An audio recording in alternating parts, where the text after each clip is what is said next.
Okay, so empires, right? Mm-hmm. The rise to power, the whole shebang. It's like they kind of just grab our imaginations, you know? Yeah. But then there's this mystery underneath it all, like what makes some empires thrive and others just fall apart. Right.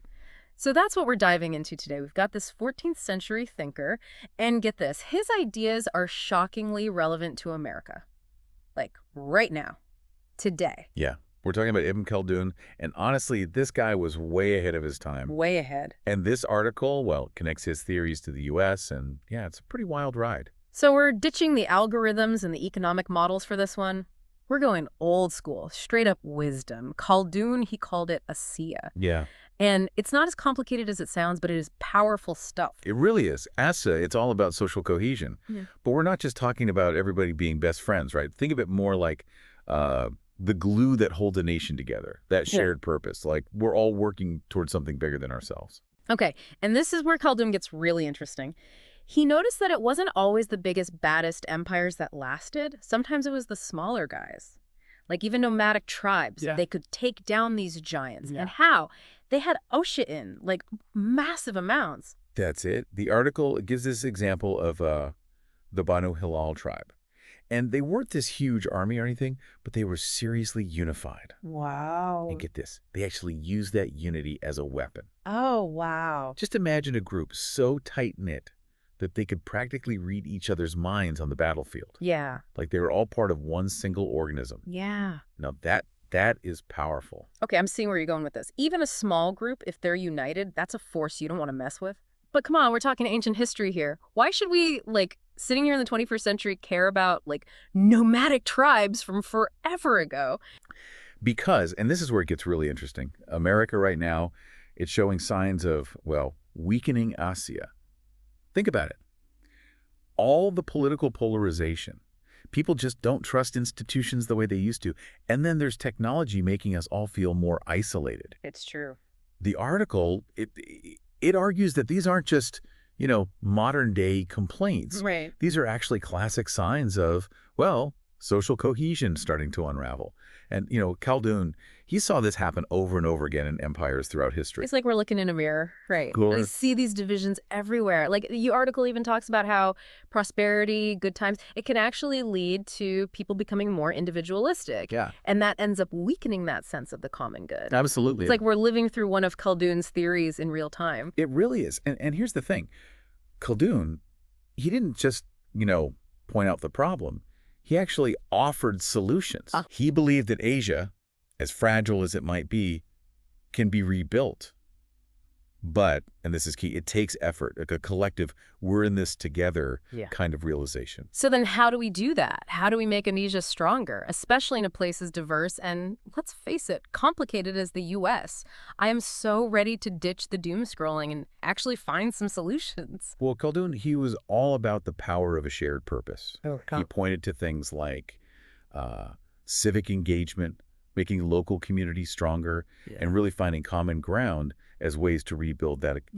And you're right, it's not always so easy to see how those solutions would work in today's world, It's like we're playing a game, but on a harder setting this time, right? I mean, back in the day, rallying everyone together might have been as simple as, hey, let's defend our turf or let's build this awesome temple. But today, it's like the threats are more complicated and so are the solutions. Right? Absolutely. The world might be more complex now than it was back then, but that human need to connect, to belong, to be part of something bigger. That never gets old. Right. The challenge is finding that common thread, that shared purpose that really speaks to us now, here in the 21st century. Okay, so how do we actually do that? Find that common thread when everything feels like it's splitting apart. Yeah. I mean, if the Romans, with all their power, if they could lose their Assia, what does that mean for us? That is the million-dollar question. Right.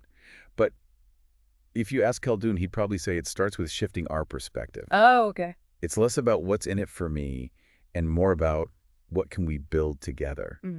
It's about getting that our own individual choices, they have this ripple effect, like they affect the whole social fabric, So it's bigger than just voting every few years or sticking a sign in your yard, right? Right.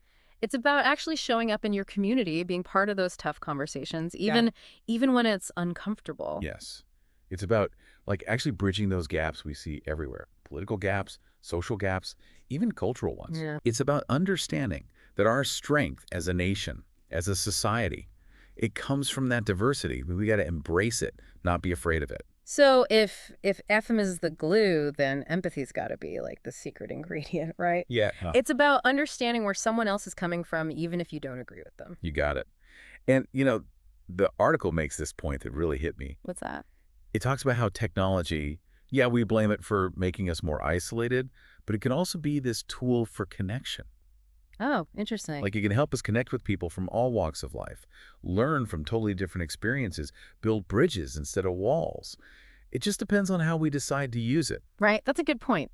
We do focus a lot on the negative side of technology, but it can be powerful for building that empathy and understanding. But it takes effort. Yeah, We have to actually choose to get outside of our own little bubbles and be open to different perspectives.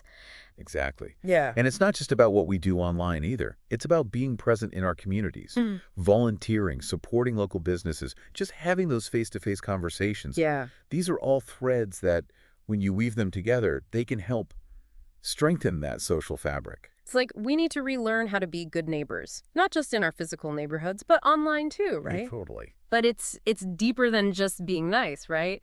It's about remembering that shared humanity, that we're all connected, and maybe, just maybe, remembering that we're all in this together. Exactly. And that's the core of Ahisha. It's that shared understanding that we're stronger together, that my well-being is tied to yours, to our communities, to the nation as a whole. It's like they say, it takes a village, right? Yeah.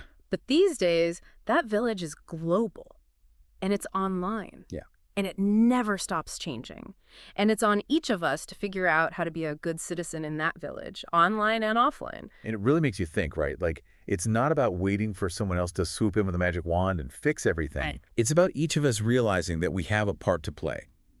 Like, even in small ways, we can all make Assia stronger, make our society more connected, more resilient. So next time you're scrolling through the news, and feeling that sense of doom, remember Ibn Khaldun.